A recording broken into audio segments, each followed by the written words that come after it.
Assalamualaikum semuanya. Pada kesempatan kali ini saya akan mendemonstrasikan tentang ujian praktik saya, yaitu tentang pendemonstrasian uji asam basa menggunakan indikator alami. Oke, langsung saja kita ke alat dan bahannya ya. Nah, kalau lihat di sini kita punya alat dan bahannya nih. Pertama, kita punya yang namanya cuka. Nah, cuka ini adalah salah satu bahan yang akan kita uji di dalam indikator alami kita. Nah, lalu ini bersifatnya asam ya, jadi ini kita akan menguji yang asamnya. Nah, lalu ini ada air sabun ya.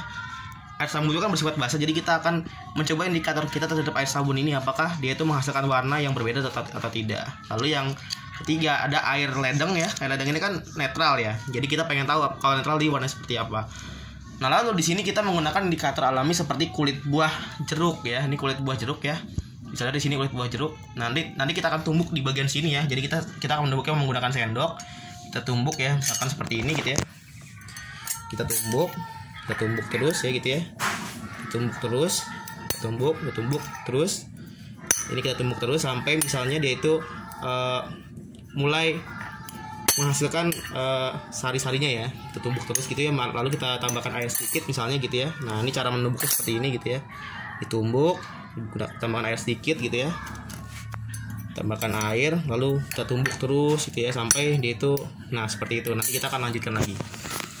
Lalu di sini kita juga punya yang namanya kunyit ya. Nah, di sini ada indikator alami kunyit. Nah, kunyit ini sama, nanti kita akan melihat perubahan warnanya ketika dia dicampurkan kunyit ya, baik itu air, cuka maupun ya ini air sabun ini. Lalu kita juga punya daun sirih.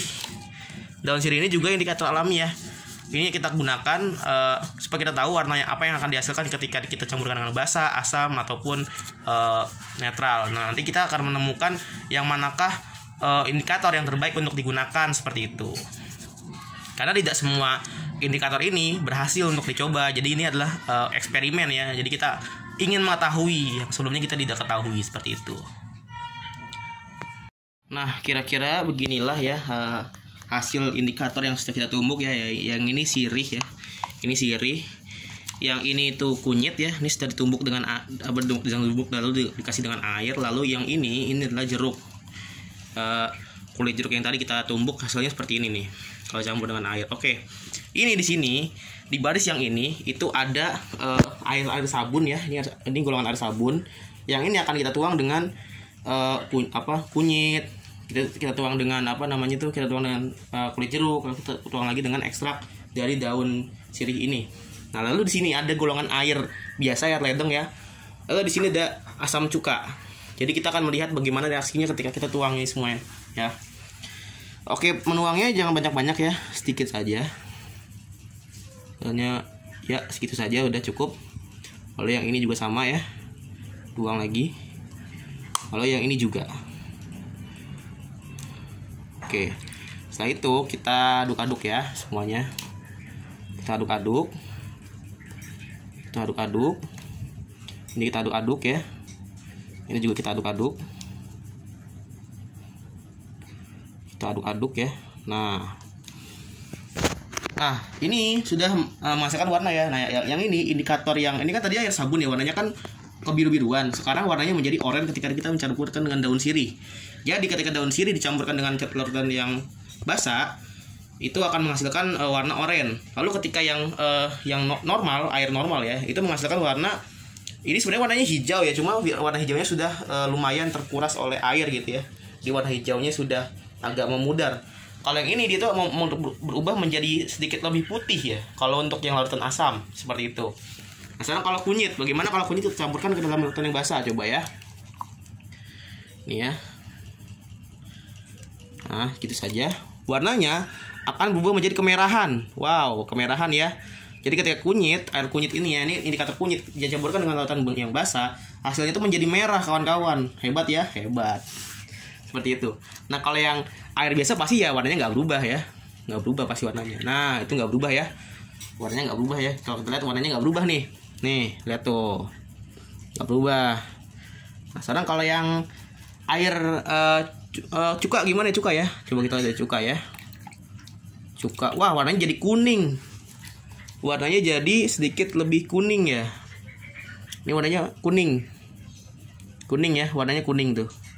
ketika dicampurkan dengan larutan CH3COOH atau asam cuka ya, warnanya jadi kuning. Nah, sekarang kalau yang jeruk, bagaimana kalau yang jeruk? Nah, yang jeruk ya, seperti itu. Nah, kalau kita lihat di sini, warnanya sedikit kehijauan ya, warnanya sedikit kehijauan, seperti itu. Lalu kalau yang biasa ya pasti ya warnanya nggak akan berubah ya, akan berubah pesat. Nah, sekarang kalau yang coba ya, kalau kita aduk-aduk seperti apa jadinya? Ya, tidak berubah. Tidak berubah. Nah, sekarang kalau yang kita campur dengan yang asam cuka.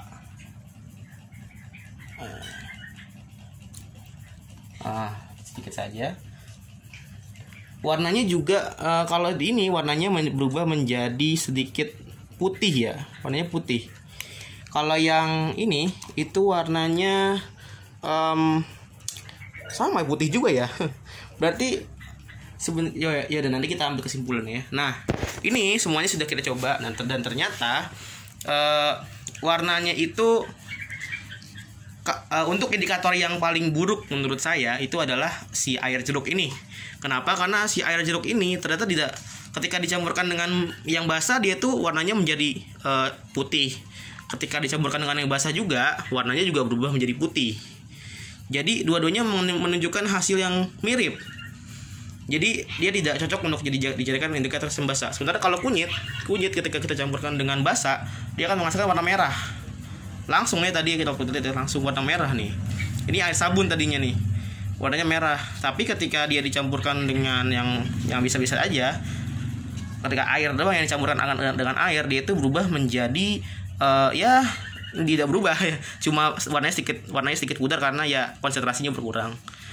Lalu kalau kita campurkan dengan yang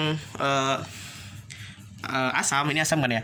Ya, baunya bau asam cuka ya, bau asam cuka sekaligus bau dari ini juga, bau dari kunyitnya juga dicampur.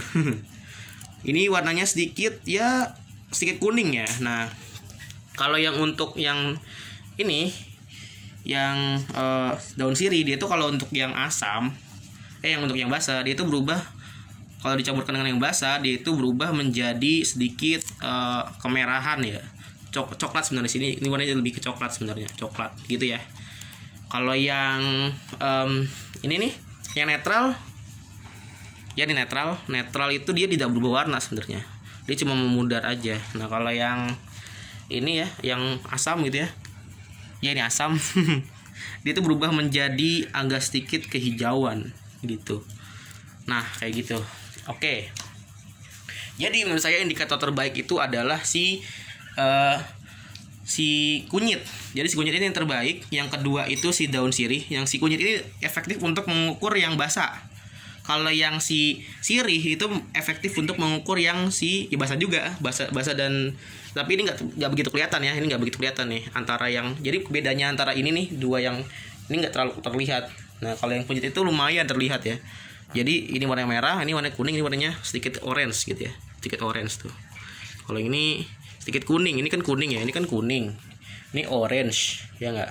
Ini kuning orange agak sedikit beda. Lalu yang ini yang merah, ini air sabun. Nah, ini kalau yang si air jeruk ini dia tidak menghasilkan apa-apa ya. Jadi ya gimana ya, si air jeruk ini yang menurut saya terburuk.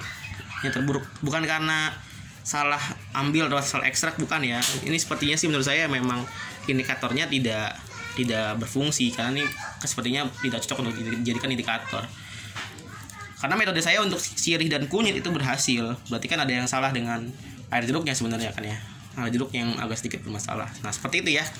Oke. Begitu saja ya. Nah, kenapa ini bisa terjadi gitu ya? Karena dalam kunyit misalnya atau dalam sirih itu tuh mengandung senyawa yang ketika dia bereaksi dengan asam atau basa, dia itu menghasilkan senyawa baru. Nah, senyawa baru itu kan setiap senyawa itu kan pasti mempunyai warna yang berbeda-beda. Seperti misalnya kalau kita tahu air itu kan jernih ya. Nah, seperti itu. Nah, jadi kalau garam itu warnanya putih gitu kan ya, NaCl gitu ya. Gula warnanya itu sedikit bening sebenarnya, tapi kalau dikumpulkan jadi satu jadi putih gitu ya. Nah, kayak gitu. Jadi setiap bahan itu punya warna yang berbeda, setiap senyawa itu punya warna yang berbeda. Jadinya apa? Jadinya ya kita bisa melihat di sini warna-warnanya ya. Seperti itu. Nah, Begitu saja eksperimen dari saya. Assalamualaikum warahmatullahi wabarakatuh.